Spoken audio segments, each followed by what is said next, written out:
I've always been a fan of weird internet stuff. You know, the kind of stuff you only find in the deep recesses of the dark web, where the lines between reality and fiction blur. So when I stumbled upon a dark web forum dedicated to bizarre, underground games, I was intrigued.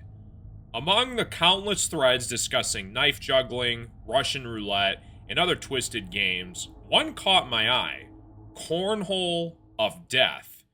At first, I laughed. Cornhole? The backyard game where you toss beanbags into a hole? How could that be dangerous? But the more I read, the more unsettling it became. People on the forum claimed that this wasn't just a game of skill or luck. This was a game of survival. One post described how the game worked. Two players face off in a standard cornhole setup, but with a twist. The boards are custom made, black as night, with intricate carvings that seem to move when you look away. The bags, filled with some kind of coarse sand, feel unnaturally heavy in your hand. But the real horror comes from what happens if you lose. The loser doesn't just walk away in shame.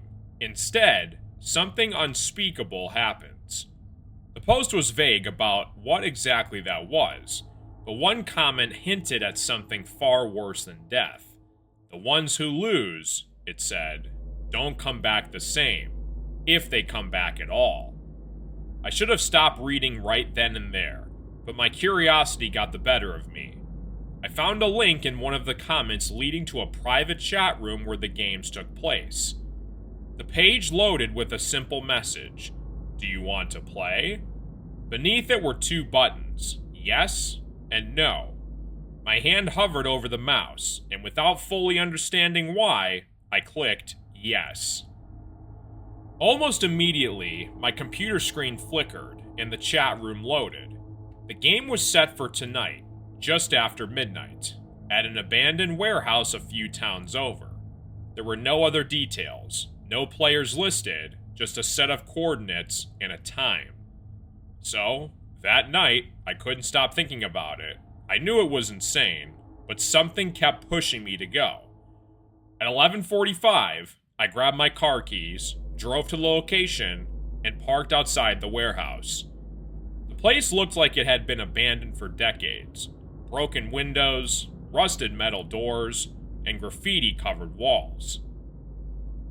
Inside, the air was cold and damp. The only light came from a few flickering bulbs hanging from the ceiling.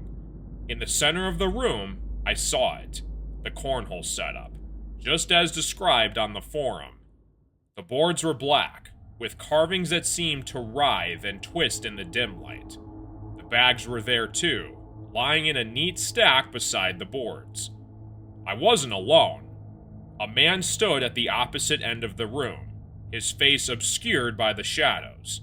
He didn't speak, just motioned for me to take my place. With every step, my heart pounded harder, but I couldn't back out now. The game began with a sense of eerie normalcy. We took turns tossing the heavy bags at the hole. My first throw was clumsy, barely making it halfway across the board. His was smooth, practiced, and it landed perfectly square in the hole. But after a few rounds, things started to change. The air grew thick and oppressive, and I felt a strange pull, like the boards were drawing me in. My opponent's throws became more erratic, like he was fighting something invisible. When I managed to score, I felt a strange surge of energy, almost like the board was feeding on my success. And then, with just one throw left, it happened. The man's final bag fell short, landing with a dull thud on the board. He had lost. For a moment, nothing happened. Then, the carvings on the board began to writhe more violently, almost as if they were alive. The man tried to back away, but it was too late. The board seemed to ripple, and a dark, vicious substance began to seep out from the carvings, pooling around his feet. He screamed, but the sound was swallowed by the darkness. The substance crawled up his legs, dragging him toward the board. I watched in horror as he was pulled down, sinking into the board as if it were quicksand. His screams turned to gurgles, and then silence. The board was still again, as if nothing had happened. I ran. I didn't stop until I was back in my car, heart racing, hands shaking. When I looked back at the warehouse, there was no sign of what had just occurred. The building just stood there, silent, empty. I've tried to forget that night, but the images still haunt me. I don't go looking for strange things on the internet anymore, but sometimes, late at night, I find myself staring at the computer screen, wondering what would have happened if I had lost. But I never play the game. Not anymore.